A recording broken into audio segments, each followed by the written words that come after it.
Try to be alert to the breath, what it's doing right now, and what you're doing with it right now. Sometimes you notice that you're putting a little bit too much pressure on it or too little pressure on it. Too little means that the mind just keeps slipping.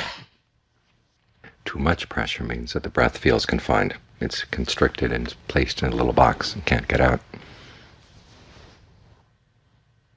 And John Lee once compared alertness to a pulley a rope over pulley that you can pull in either way. Either you pull it towards the breath, see what the breath is doing, then you pull it back to the mind to see how the mind is relating to the breath, to make sure that things are going well, things are working. And if they're not, you can make course adjustments. Pull back a little on the breath. Change your focal point. Think of the breath in other ways. If you find that the way you breathe is building up tension in the neck, think of the breath coming in the neck from the back to reverse that process. See what that does. Tell yourself that everything you experience in the body right now is an aspect of breath energy.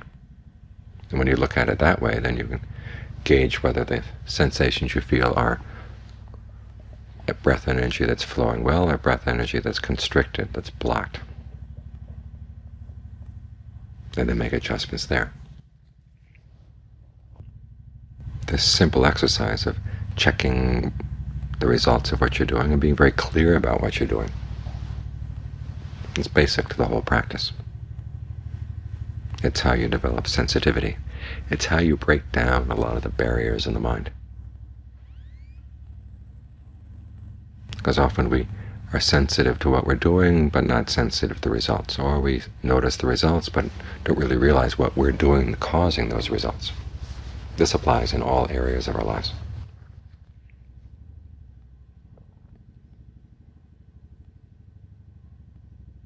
And sometimes it's simply because we haven't directed our minds in the right direction. Other times it's a little bit more willful. There are certain things we don't want to see. And so we erect firewalls in our minds. We put up stage sets to hide things from ourselves. Part of us knows that we're doing this. And yet part of the mind's agreement is to pretend that you don't know. This way we block off unpleasant things, and most of the unpleasant things we block off are things we've done in the past that caused harm. Sometimes things we knowingly did that were going to cause harm, but we went ahead and did them anyway. And if this is a habit with us, those firewalls get thicker and thicker, and the whole problem of ignorance becomes bigger and bigger in our minds. We tend to think of ignorance, or avijja, in very abstract terms, not knowing the Four Noble Truths, not knowing dependent co-arising, or not knowing the deathless. But you can't chip away at those forms of ignorance until you've chipped away at the more blatant ones. The mind's habit of dissociating, of having gaps. When you decide to do something unskillful. If you had the sense that the Buddha was watching over your shoulder all the time, it would be harder to do it. And so we erect a barrier in the mind, as if there were no Buddha in the world, never had been a Buddha. No Arahant disciples. And in the world that's left in our minds, all kinds of things are possible. But those walls can't stay forever, they have to come down. And then we expend a lot of energy in putting them back up again.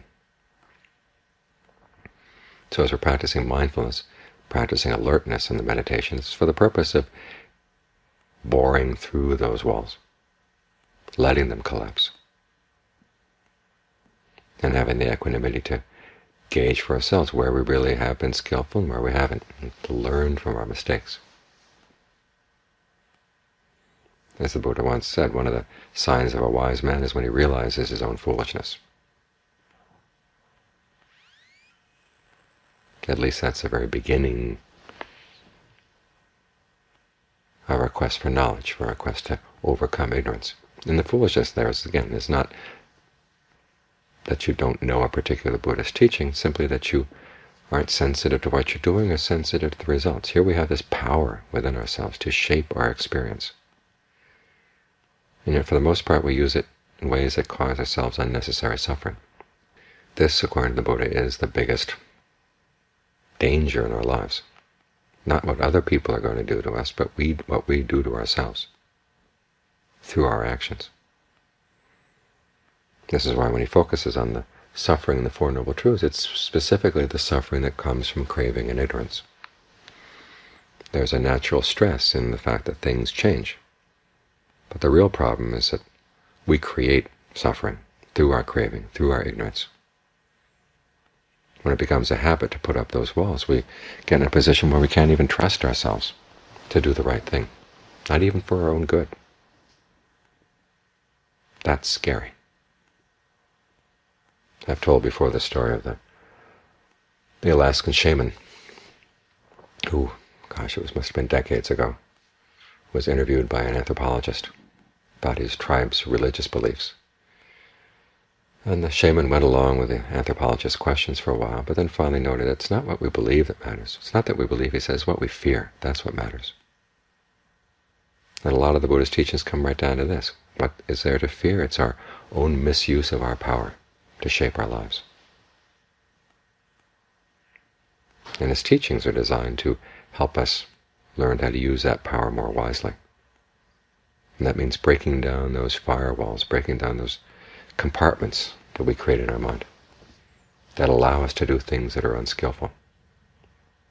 So we work with mindfulness and alertness, trying to be as continuously aware of the breath as possible without any gaps, because it's the gaps that allow ignorance to come seeping in, to create those walls, to create those little dark corners where it might seem right to act on anger, where it might seem right to act on lust, seem right to act on fear, passion, greed. It seems right because we block off so much of our knowledge of what's really right. And if it's a habit with us, and as I said, we can't trust ourselves. We end up doing things that are going to harm ourselves, harm other people.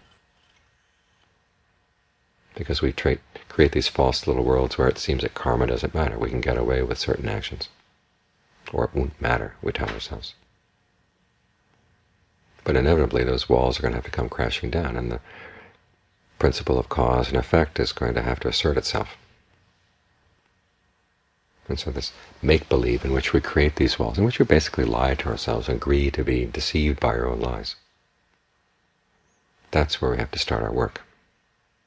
And we do that by working on the meditation, working on being sensitive to the breath all the time, as continuously as possible. When we learn to be true to ourselves, then the truth holds no fear, truth holds no dangers. It's when we create make-believe worlds for ourselves, we know eventually they're going to have to come tumbling down. But we do our best to keep them shored up. So in the back of the mind there's a fear of the truth, because we haven't been true to ourselves. When you learn to be true to yourself, the truth holds no danger. The truth holds no fear, because you're right there with the truth all the time. It's like a person who holds to the precept against lying. You don't lie at all, so you don't have to remember what you said to this person or what you said to that person, because you've been with the truth all the time. You've been saying the truth all the time. The same principle works on the inner level as well. If you've been with the truth all the time, nothing that the truth will serve up will have caused you any fear, cause you any danger. Because over time you learn to become more and more skillful in how you relate to the truth.